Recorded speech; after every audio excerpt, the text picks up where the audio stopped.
What's good, YouTube? It's your boy D-Riff. Hey, today we got a special video. Today we're going to be right into 10 AEW wrestlers who appeared in WWE probably before they went to AEW. Hopefully it's not like Daniel Bryan and Dean Ambrose, John Moxley. You know, these kind of people that actually performed. Hopefully it's just people that we didn't expect to be in WWE. You know, like MJF.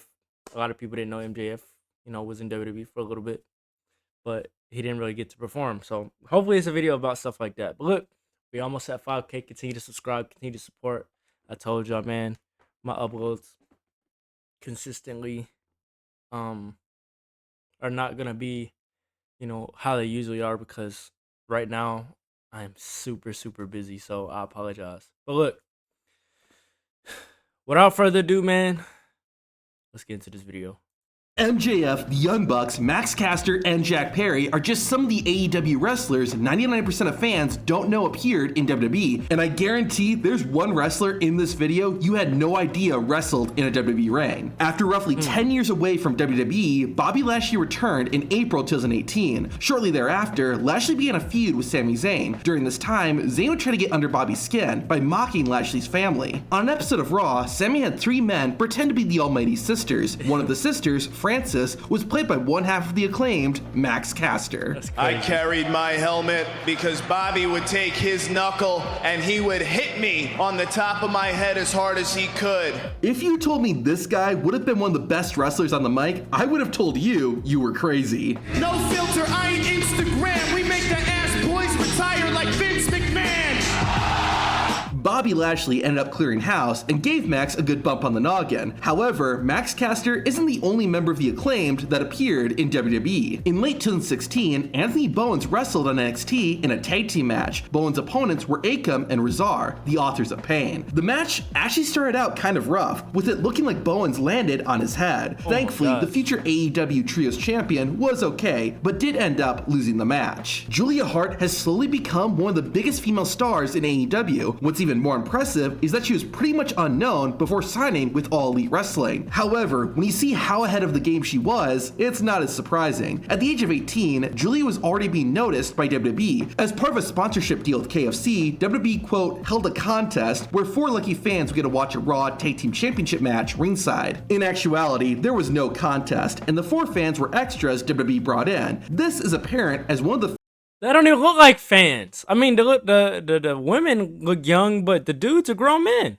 fans was future AEW TBS champion Julia Hart, who literally had just competed in her first wrestling match 3 weeks before appearing in WWE. Also, if you're curious, and I know you are, the man sitting next to Julia is not her husband. This is Julia Hart's husband. Another female wrestler who's made a name for herself in AEW. So who's the guy? You're not gonna tell us who the guy is?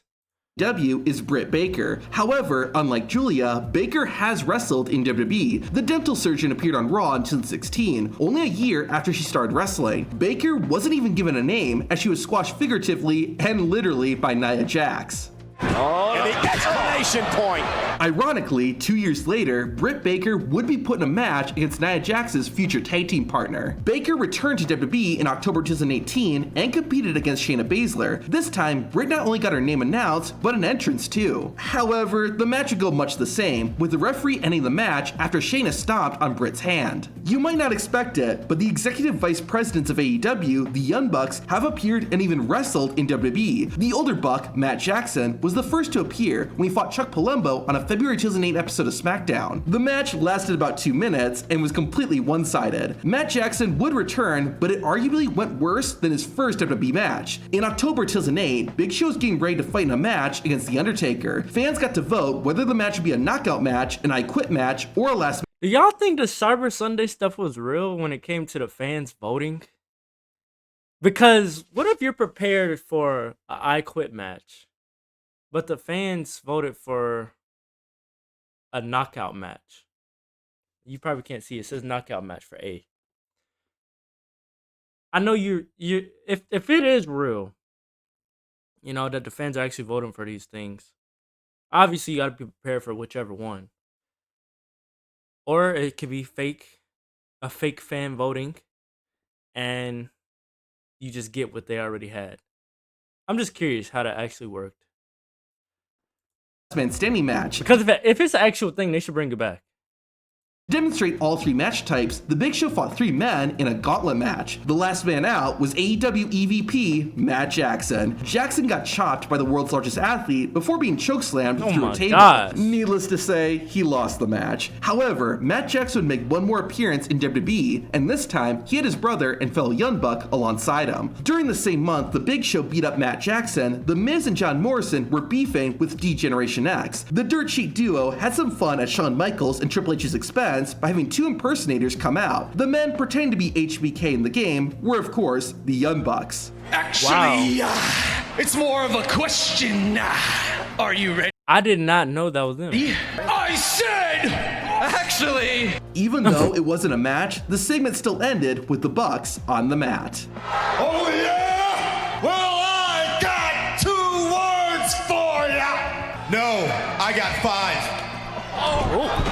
Jack Perry has been making headlines in AEW, and not always for the best reasons. However, years before all that, Perry was appearing on WWE TV at the age of 12. During the 2009 SummerSlam pay-per-view, Jack Perry was in attendance with his father, legendary actor Luke Perry. Ironically, CM Punk was in the main event of that show. Little did fans know that 14 years later, CM Punk was gonna choke that kid. In April 2024, Jon Moxley defended his IWGP World title in the main event of Dynamite against Powerhouse Hobbs. However, this is not the first time these AEW wrestlers had crossed paths. Over 5 years earlier, back when Jon Moxley... Wait. Where? That's him? I know they said he was 12, but look, a little girl. Perry was in attendance. Are you sure that's not a little girl? I don't know, because Tap Out be lying sometimes. So I don't know if I want to believe this was him. I don't think this was, Buddy. With his father, legendary actor Luke Perry. Ironically, CM Punk was in the main event of that show. Little did fans know that 14 years later, CM Punk was gonna choke that kid. In April 2024, Jon Moxley defended his IWGP World title in the main event of Dynamite against Powerhouse Hobbs. However, this is not the first time these AEW wrestlers had crossed paths. Over 5 years earlier, back when Jon Moxley was called Dean Ambrose and working for WWE, the Lunatic Fringe was feuding with Seth Rollins. John Ambrose Dean Moxley wanted to protect himself from Rollins' illness and brought out a mass SWAT team with him. Instead of fighting him, Powerhouse Hobbs was there to protect his future AEW opponent, as he was one of the guards. Rollins eventually ran in and took out the SWAT team one by one, including Powerhouse Hobbs. Now this is kind of ironic in hindsight. In 2012, but how do you know that's him? as he was one of the guards, Because that could be any. fighting him, Powerhouse Hobbs was there to protect his future AEW opponent, as he was one of the This could be any black guy with a beard. We don't know that's him. guards. Rollins eventually ran in and took out the SWAT team one by one, including Powerhouse Hobbs. Now this is kind of ironic in hindsight. In 2012, Daniel Bryan and Kane were involved in a storyline where they had to attend anger management classes together. This led to the iconic Team Hell No. In the classes, one of the other students was a man named Harold. Hey, come on, guys. Let's just take it easy. Shut up, Harold! Harold would go on to become AEW wrestler Scorpio Sky. Despite appearing in a non-wrestling role, Scorpio would still take a bump.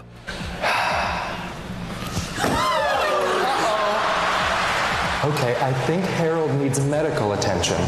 Even though he didn't wrestle for WWE, Scorpio Sky is actually banned from the company. A few months after these appearances, Scorpio Sky made anti-gay social media posts that he has since apologized for. After this happened, That's OD. I said it because Kobe can't.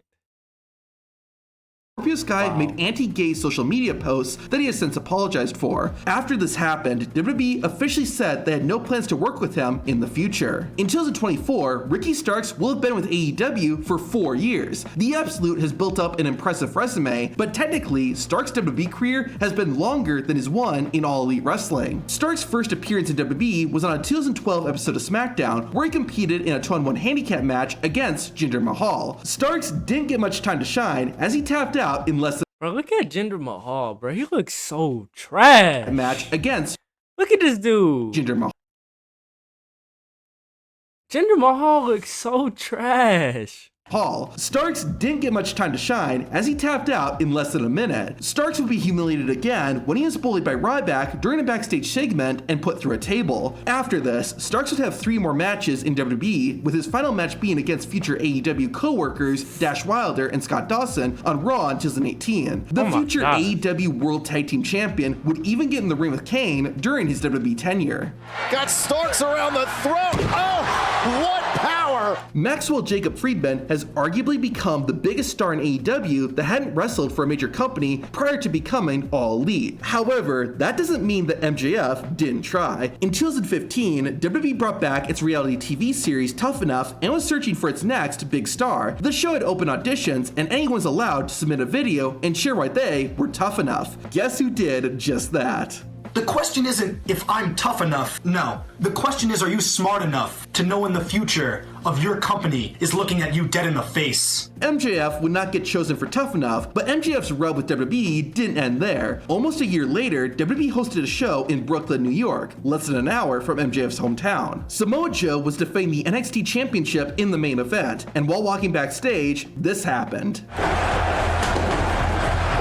Yes, a 20-year-old MJF got shoved by Samoa Joe. But why was he trying to walk so fast? Like, why was he trying to walk in front of Samoa, though? That's my thing that I'm confused the most about. Why are you trying to walk in front of the champ? You're security. You're supposed to be security. Why are you walking so fast?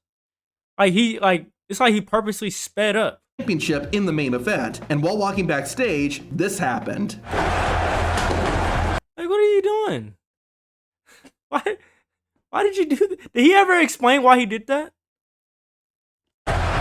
Yes, a 20-year-old MJF got shoved by Samoa Joe. About 7 years later, both MJF and Samoa Joe would be part of AEW, and they recreated the spot. Joe even wore the exact same ring attire. However, MJF had the last laugh as he defeated Joe 2 weeks later. Sasha Banks, or Mercedes Moné, actually appeared in WWE as a teenager. To see the clip, watch the video on screen.